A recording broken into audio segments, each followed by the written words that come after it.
me now is the Conservative MP Dean Russell, who sits on the Health Select Committee, and Labour's Alex Norris, Shadow Minister for Health and Social Care. Good evening to both of you. First of all, Dean Russell, Boris Johnson said we did everything we could. Can you understand why people in care homes and their families don't feel that he did everything he could? 3,600 deaths in care homes last week in England and Wales. Well, first of all, the piece you just played is heartbreaking, and as the lady said in the piece, you know, behind every one of those numbers is a family and deep loss. I think when you look at over the past year, there's been a lot of learnings, there's been a lot of changes, but there's been rapid action at each point to understand how we can better serve the nation and save lives. And you know, when you look at the statistics over the past few weeks, you know, we've now got 3/4 of elderly care home residents who are vaccinated. There's free PPI, there's testing, there's been infection control guidance, billions of pounds to support care homes. And so, you know, we are trying to do everything we possibly can against an incredibly invisible and difficult enemy, which is the virus. And I think, you know, the mental health toll is going to be with us for a long time. But over the next few months, we will get through this and get the vaccinations through, and care homes at the top of the list of priorities. But the problem is that so many elderly people have not got through this. That figure, again, seems to me shocking, that 3,600 elderly people in care homes died in England and Wales. The virus was allowed to get into care homes and it never was successfully removed. That was a problem down to the way it was handled at the beginning. Is there a sense now in which people just have to take ownership of that? Well, I think when you look at the early days of the virus, and in particular the pandemic, you know, we looked at this in detail in the Health and Social Care Select Committee. I'm also on the Joint Committee for Human Rights, and we've looked at care homes and care settings in a lot of detail. And the reality is, for the first few months, we didn't know, the world didn't know that the virus was transmissible through asymptomatically. So for a lot of the good first few months, while we were trying to get PPE up, you know, I think it was something like 10% of PPE was made in the UK at the start. Now 70% is. We've got literally billions of pieces of PPE out to protect people and protect staff. And vaccinations have been absolutely at the top for care homes. I think the key point, though, is that we've learned throughout the year how the virus has adapted. And this new strain is particularly vicious and particularly vile when it comes. Let me put this to Alex Norris. The very point you're making is that, and we said there, that care home now has been fully vaccinated. What more would Labour be doing? Difficult to watch, as Dean says, and I think we owe it to those people to not whitewash their experiences. You know, we were told that a protective ring would be thrown around social care. Clearly, that hasn't been the case. We know actually that people with COVID symptoms were being discharged from hospital into care homes. I don't think you need to learn that that would be a bad idea. Similarly, we know that PPE didn't get to the front line, so the spread of the virus was worse than it should have been.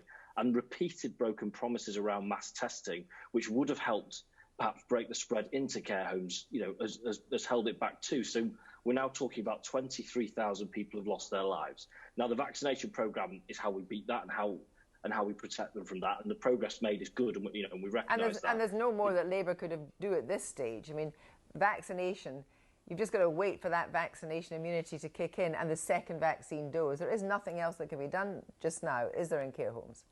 Well, we've got an important job, all politicians, I think, all people in public life, in making sure that our carers take it up.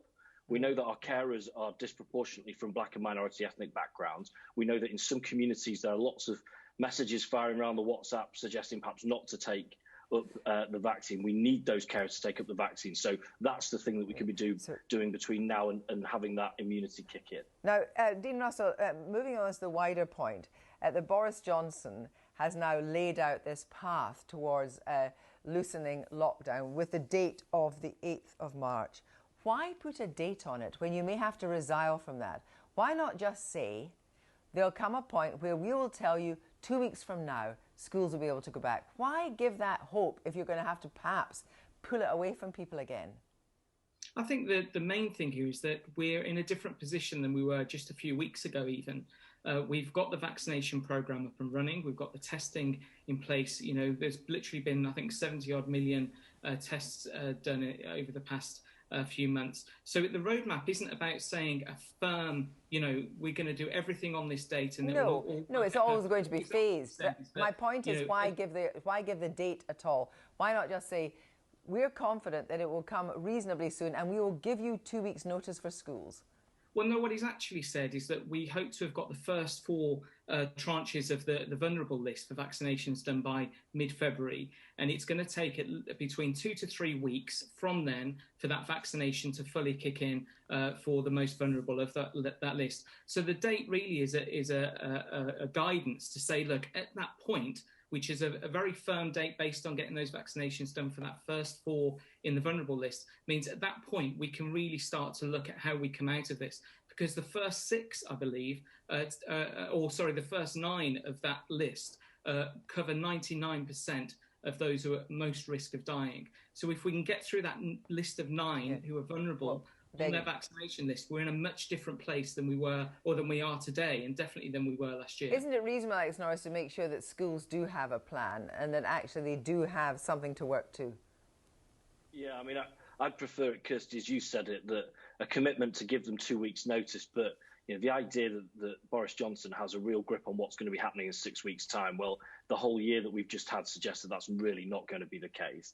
I do fear that now this date is out there, and it's not, I don't think, as Dean said, being seen as an advisory, it's been seen as the date. We know that parents are doing incredible efforts to homeschool.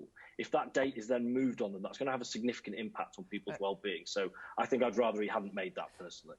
I know Labour's position is they want teachers vaccinated. Wouldn't it be sensible to make sure that if you are heading for the 8th of March date, that every single school worker and teacher now is a priority for vaccination? Well, Dean Russell. Sorry, Kirsty, I can't see you on the screen. Yeah, sorry. This is one for you, because that surely would be another way of ensuring that the possibility of the 8th of March is if you make sure it's not the kids that are going to, it's the teachers that are perhaps going to give it to the kids, and so therefore get the teachers vaccinated. Well, actually, you mentioned it's Labour's point. I actually raised this in the Select Committee back in December to Matt Hancock about vaccinating teachers. And did it fall on deaf ears? Did it fall on deaf ears? No, not at all, actually. And I think the point's really strongly made that, when we look post the 9 list, the list of 9 vulnerable categories, we need to then look at how we roll out the vaccine from there. And I've been a strong